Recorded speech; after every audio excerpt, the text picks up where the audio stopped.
Бүгінде ұзап кетті өмір көші, заманым зымырашы, дәуірлеші, тұрады көз алдымда күндіз-түні, ауылдың алагеуім қоңыр кеші. Иә, Төлепберген ағамыз өздеріңіз көріп отырған қазіргі оңтүстік астанамыз Алматының талай ақындар мен композиторларға ән толғатқан Алатау мен Қаратаудың баурайындағы Алматы облысының Жамбыл ауданындағы Үмбетәлі ауылында 1958 жылы қараша айының 30 күні Сарманбековтер әулетінде дүниеге келіпті. Ауылдың сұлу табиғаты ағамыздың өнерге келуіне үлкен әсер етсе керек. Шәкіртке ұстаз сыншы дегендей ағамыздың зергерлік өнерге деген ерекше зейін байқаған ұстазы Ақырап Құдайбергенұлы Жұбанов дарынды балаларды жинап алып, сол кездегі Кеңес одағы бойынша Украинадағы Косов қаласындағы Василий Ильич Касьян атындағы халықтық қолданбалы өнер өндірісінің көркемсурет техникумының металды көркем өңдеу факультетіне оқуға жібереді.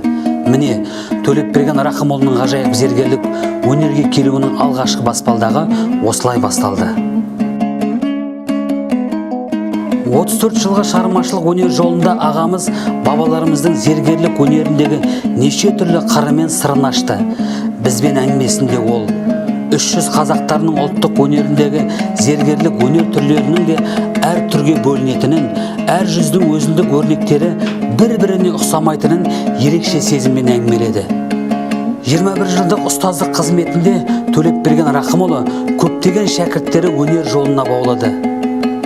Білікті маман ретінде ұядан ұшырды. Қазіргі кезде ағамыздың шәкірттері республикамыздың түкпір-түкпірінде қызмет атқаруда. Олай болса, есімдерін мақтанышпен атайық. Асқарбек Абуов, Қазақстан Республикасы Суретшілер одағы мүшесі, Алматы қаласында зергер. Таймас Мұқашев, Қазақстан Республикасы Суретшілер одағы мүшесі, Астана қаласында зергер. Мейрамгүл Жұмабекова, Қазақстан Республикасы Суретшілер одағы мүшесі, Жақанша Досмұхамедов атындағы Орал педколледжінде оқытушы. Дулат Қапашев, Қазақстан Республикасы Суретшілер одағы мүшесі, Ақтөбе қаласында зергер. Аслан Серікбаев, Құрманғазы атындағы Саз колледжінде кафедра меңгерушісі. Шәкірт ұстазынан олса, ол да бақыт. Төлепберген Рахымұлын Қазақстанның қолөнері мен бейнелеу, дизайнерлік өнерін дамытуда және кәсіби маман дайындауда қосқан үлесін ерекше атауымыз жөн. Абай атамыз адамның бір қызығы бала деген. Төлепберген Рахымұлы Ғалия апай бір қыз, екі ұл бала өсірген бақытты отбасы. Ағамыздың жолын қуған сәуле киім үлгісінің дизайнері, Сымбат сән академиясын бітірген. Темірбек Жүргенов атындағы өнер академиясының дизайнерлік сән киім факультетін тәмамдаған маман иесі.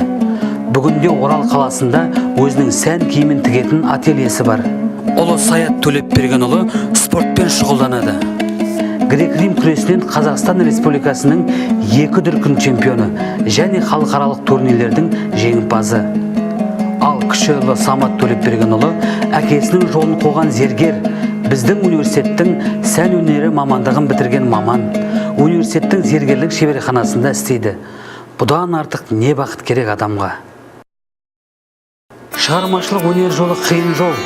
Соның ішінде кәсіби мамандар даярлау біліктілікті, тектілікті, дарындылықты талап ететін инемен құдық қазғандай ғажайып дүниенің сырын ашатын жол. Сол ғажайып өнерді мұрат етіп ұрпақтарға үйретіп келе жатқан ағаны, әріптестері, шәкірттері шын жүректен құттықтаймыз. Отбасына бақыт, шын шығармашылық, жеміс тілейміз.